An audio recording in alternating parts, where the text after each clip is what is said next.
मोनद' हारि सुतिया मरान मटक टाइ आहम कच राजबंशी आरो टि ट्राइबफोरा गोबां समनिफ्रायनो एसटि जानो थाखाय आसाम सरकारनाव खुद्रिबाय थादों। बे लेखायैनो आसाम सरकाराबो बिसिनि खुद्रिनायखौ गनायनानै लानानै 8 बार रेकमेन्डेसन हरदोंमोन। रेकमेन्डेसन होनानै RGIनिसिम दैथायहरदोंमोन बिसिनि मेम'रेन्डामखौ। नाथाय RGIआ बिसिनि माबाखौ बिजिरनानै नायनानै नुनो मोनबाय बिसोर मोनद' जनगोष्ठीया जायफोर एसटि बिदों बिसोरो एसटिनि क्राइटेरियायाव गोलैया आरो बिसोरो उन्नत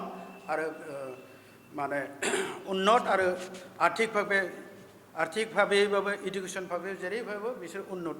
गतिके बियो रिटार्न खालामफिनदों, रिजेक्ट खालामनानै आसाम गभर्नमेन्टनो हरफिनदों। दा जोङो साननो गोनां जानानै फैदों दि आसाम सरकारा मिन्थिनानैबो बिसिना ट्राइबेल जानायनि क्राइटेरिया गैया, थेवब्लाबो आरो खेबसेबाव बिसोरखौ ट्राइबेल लिस्टआव थिसननो थाखाय फैगौ नभेम्बर 25 नभेम्बर 2025आव आसाम एसेम्ब्लियाव मोनसे बिल पास खालामनो थाखाय आखायाव लादों आरो बेखौ RGIनो दैथायहरबावनो नाजादों।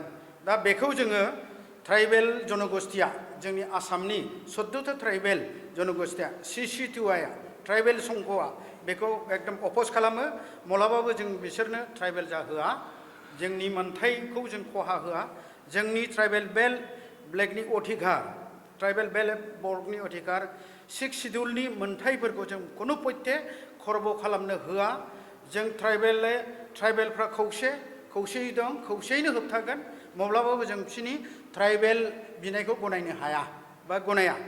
आच्छा, बिनि बागै नै जों मैयासो अनारेबल चिफ मिनिस्टार आसामनि chief minister doctor Himanta Biswa Sharma सारनो मोनसे मेम'रेन्डाम होदों कि जोंनि चिरां डिसिनि थ्रु बिसिनि बै जिथु बिल बेखौ केन्सेल खालामनो थाखाय खावलायनानै आरो लोगोसे जोङो हैदिननो मैयानो जोंनि लकेल MLA निर्मल कुमार ब्रह्मनोबो मोनसे मेम'रेन्डाम होदों जाहाथे बियो स्पिच लायो 25 तारिखआव जिथु जानांगौ गोनां दङ एसेम्ब्लियाव बाव स्पिच लायो आरो बिसिनि ट्राइबेलनि एगेन्स्टै फंनैसो बुङो, बेखौ खावलायनानै जों होदों।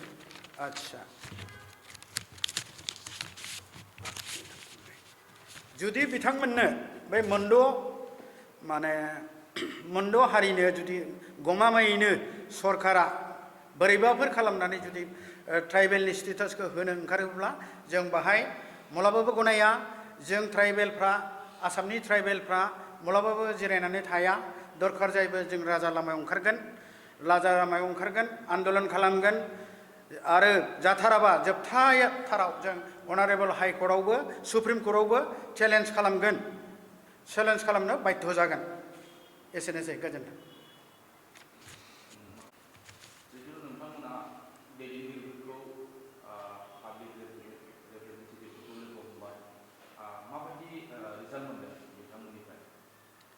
दासिमथ' एसे मोजां रेसपन्सखौनो मोनदों जोङो। बिथांमोना हानायमानिखौ बेहाय सावरायनो नागिरदों एसेम्ब्लियाव आरो बिसोरा मोनसे LOPनि थ्रु थांनांगौ जायो होनदों। गावसोरनो बुंनो चान्स होयोना होआ, दा बिसोरनि LOPया जायखौ सायख'यो बे मथेसो बिसोरो बुंनो हागोन। खिन्थु चान्स मोनोबा बुंनो हागोन होननानै बिसोरो माबादों आरोखि, जोंनो खोथा होदों, रादाय होदों।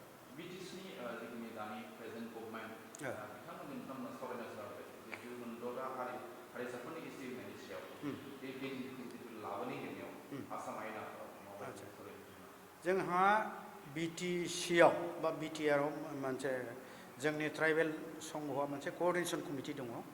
बे कोअर्डिनेशन कमिटिनियानो बावैसो थांनाय मासाव जोङो चिफखौ लोगो हमदों। ओमफ्राय जोंनि बे ट्राइबेलनि दा जिथु माबा फैदों, प्रब्लेमफ्रा फैगासिनो दङ, बै 6था जनगोष्ठीनि एगेन्स्टै बिथाङा मा बुङो, जों चिफखौनो डाइरेक्ट लोगो हमदों। बिथाङा बाहाय इसेबां कमेन्ट्स होआखिसै। थारमाने जायखिजाया जोंनि मेम'रेन्डामखौल' जोंनि साबायखर बावनायनि मोनसे मेमेन्ट' ना मा होनो बेखौल' बियो माबादों, साइटेसना बेखौल' आजावदों। बेनिफ्राय बारा गोबां समय मोनाखिसै बे जोंनो बेफोरबायदि माबाखौ होनो थाखाय। बेखिनि आरोखि जोंहा BTCजों माबाया।